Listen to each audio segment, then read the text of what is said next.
Again, like you, I had a lot of trouble picking a 13, and I know that they do deploy Cuthbertson as a running 13.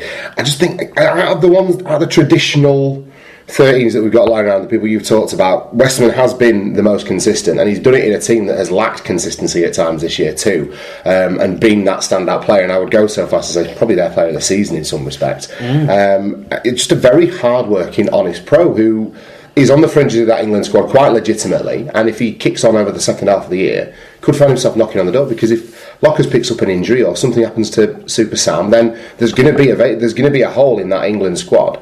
And it ain't getting filled by Cuthbertson, because we know that's not the way it's going. So, yeah, Joey Westerman. Yeah, no, I don't argue with that. Yeah, there's a lot of people who can make strong on the back of the shirt. He's been the best so far this year, I think. You can make a lot of strong cases for a lot of players, but there you go. Well, let us know what you think about our dream teams, such as they are, and feel free to drop us one of yours as well, and we can make a bit of a thing about it over the next few days as well. Right. That's our all bet stats. We're still on with the feedback and shout-outs, Mark. We'll just roll through a few bits on the Lions stuff. Alan Walker said, right call on GB, boys. That was our general feeling of, we like the brand. Sort of nice to have it back, but is it that? Is it as big a deal as people saying? But some people got back on the other side of that, really. Dirt Road Cowboy said, first learned about League reading accounts of Lion tours when I was a kid. Very excited to hear the comeback. Alfie Garnett said, question, if you were a player, which would you see as a higher accolade? Selection for your home nation or selection for GB? I'd say GB being top accolade personally. Re-erect your poll, Tom, asked the listening tribe. Well, I was about to re-erect my poll, but Bob Phillips got his poll out, and that distracted me somewhat, as I suspect it always will. For my money, in rugby league, these days, playing for your home nation is the bigger accolade, because Great Britain, in a rugby league sense, is going to be made up almost universally of England players, isn't it? Really. So that's not quite the same, and there isn't the same parity between the nations as there is existing in Union, where the Lions tour still carries a bit more kudos, and again there's a bit more parity between the four teams that contribute. So, because they're on a more level playing field, that's like saying you're the best of the best, whereas I think the Great Britain squad is going to be comprised largely of Englishmen and men who were born in Australia than it will be of Welsh and Scottish and Irish, unfortunately. I'd like to see that change in the future, but at the moment I think the bigger accolade for players is probably playing for your home nation in terms of competitive, in terms of it meaning something competitively to them. Yeah, I don't think there's I don't think either's a higher accolade. I see it very much as on the par. It's international recognition, and I see it as being. And also, I sort of think for some of them, you won't get a chance to win a World Cup for Great Britain, and winning a World Cup might be the highest standard you aim to achieve as an international player. So maybe that's at the back of the mind for sort of particularly younger ones. People under the age of, say, 28, 30 who don't really remember, who weren't really playing the last time the Lions were around. Neil McEwen says, in a 30-man touring party, GB selectors should be able to select at least two from every second-tier nation. Well, yeah, they can do, but I just think, look, you've got to get in there on merit. Otherwise, I don't like the idea of profiling this way and kind of having quotas to fill. If there aren't sufficiently good Welsh, Irish and Scottish players, that isn't an issue for the GB selectors. That's an issue for rugby league more broadly, and there's work to be done. I would say that. I don't think lads want to get in there based on the fact that I put my hand up for Wales, so now I'm in the GB. Do you know what I mean? I think they want to earn it. Who's the best Welsh player? Ben Flower, Lloyd White, Regan Grace. Well, I think we're shooting a bit. Well, exactly. Exactly. But I'm thinking these players aren't in the top. These players aren't going to make the top 30 of the squad when you look at the competition in their positions. Exactly. Danny Brough for Scotland isn't going to get in. The next two best players for Scotland, I would argue, are either Australians or Fergie Fergs. I thought he had a good season. I thought he had a good run out from in the Four Nations. What? Dale Fergo, but he's not getting in. No. That's the point I'm making. Okay. Maybe Ewan Aitken's the best bet to get in, and would we really want that? No, of course you don't. You don't want a Scotland heritage player turning out for GB kind of stretches it beyond what. But you could feasibly end up with Ewan Aitken, Luke Douglas, and Lockie Coote in the bloody team. The international selection criteria should be differently framed around the GB selection. It should be more stringent for me. Because it's not about winning the World Cup and that sort of stuff where you're playing against other people who are playing on the same. It's about Ator and representing a brand or what have you. Brian Davies said, I don't miss GB. Someone's going to get in touch and say Billy Vannapola's not English. I don't miss GB like many old folk, but it's a brand that is worth using if we do it right. I agree with that aspect. So GB Tour in 2019, then in 2020 England played 3 tests against Australia. That's good enough prep for 2021. GB as a touring honour is good for rugby league. Then that sort of started a little bit of a convo between him and Paul Michael Craig, so we'll roll through that.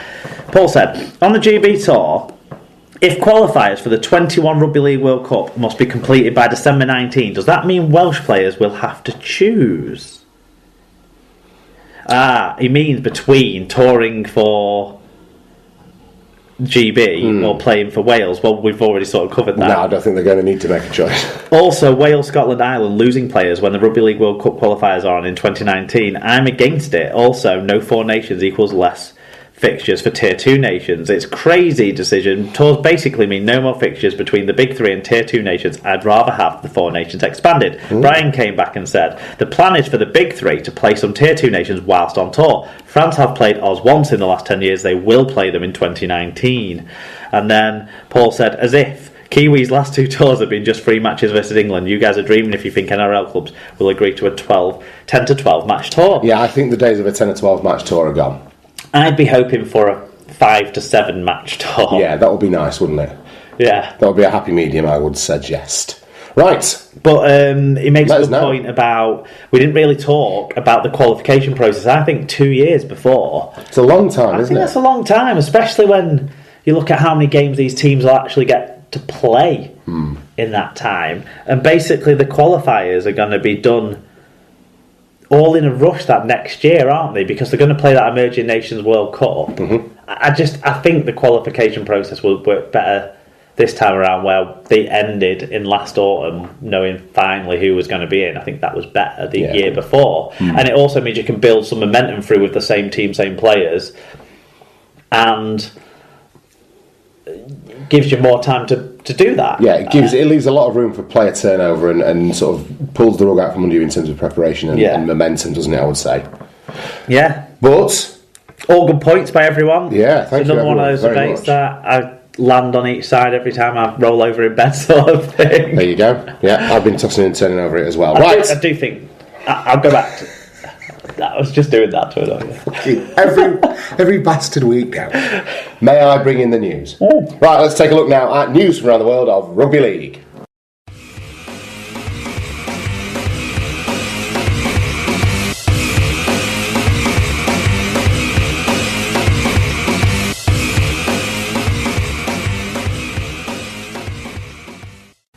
Right, to the news in rugby league then, and atypically for the Super League pod, the big news has broken in time for us to get it into the show rather than on Tuesday morning, Mark, and that is that Rangy Chase is going to be joining Super League side Widnes Vikings on a season-long loan to the end of the current campaign. No callback option for Cass. Can't play against Cass, but basically his Cass career has finished. Yeah, there you go. So it's another move in a turbulent sort of 2 or 3 years for this young man, isn't it, really? And you hope it comes on the back of some rumoured misbehaviour and a couple of altercations and things like that. Right, the problem with this situation with the Featherstone, right, they've still not forgiven him for when he broke, what was his name?